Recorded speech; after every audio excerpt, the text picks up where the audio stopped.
Tiruu fitanaan jedhan akkam fayyaree kootti deebi'u fadaraan gargaara. Otoo barattee bakka yaaddu hin gahin ijoollee hiriyoota ishee keessaa dudduubatti deebi'aa jirti.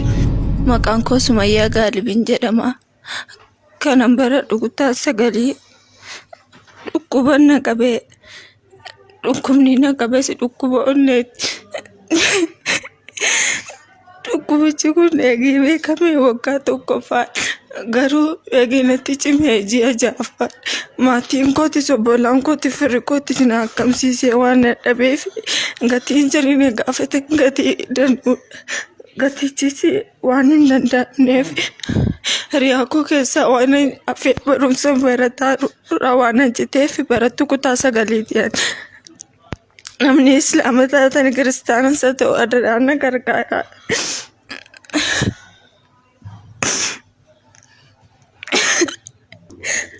Akkam fayyaree kootti deebi'u fadaraan na gargaara. Maatiin keessi yaaduu dadhabanii? Birrii danuu nu gaafatan. Meeqa si gaafatan? 847. 847? Asitti amma qoricha fudhatee taa'aa hospitaala kana keessa?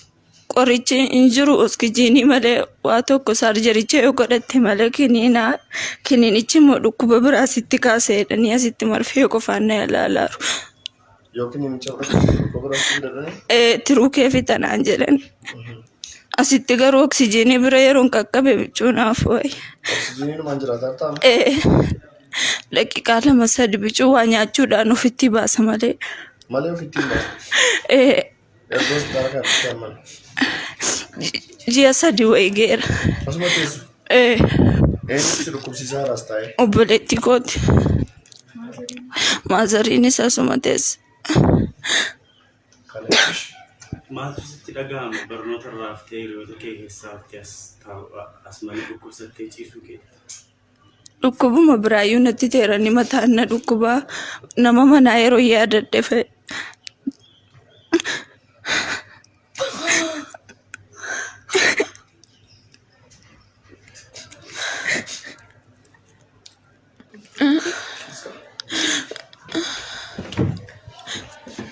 Assalamu alaikum warahmatullahi wabarakatuh. Obboleewwan bakka jirtanitti nagaan koo kabajaaf jaalala isin haa qaqqabu. Ana Abdii Geetaachoo Abbabee Caaliiti. Inni Abdusalaam Warquuti. Obboleettiin keenya kun daa'ima barattuu kutaa sagalii turte. Otoo barattee maatii isiitii hin qaqqabin otoo barattee bakka yaaddu hin gahin ijoollee hiriyoota ishee keessaa dudduubatti deebi'aa jirti. Hospitaala ji'a 3 ol kan isin ciistee jirtu jechaadha. Dhibeen ishee dhibee onneeti. Yaalamuuf qarshii Itoophiyaa qarshii 800 ol kan gaafatamte jechaadha. Dhibee onneeti haala nama gaddisiisu keessatti argamti. Oksijiiniidhaan jiraatte jechaadha. Maatiinis waqtii Ramadaan kana keessa ishee faana rakkataa jiru. Kanaafuu namni Rabbi isinii laaffise lakkoofsa akkaawuntii viidiyoo kanarratti argitaniin obboleettii keenya kan deeggaruu dandeessu. Lakkoofsa bilbilaa isaanii illee isinii keenya bilbiltanii jajjabeessuu dandeessu. Namoonni immoo deeggarsa gochuu hin dandeenye viidiyoo kana sheer gochuun namni biraa akka deeggaru akka gootan amaanaa isiniin jechuun barbaada. Assalaamu alaikum warahmatullahi wabarakatuh.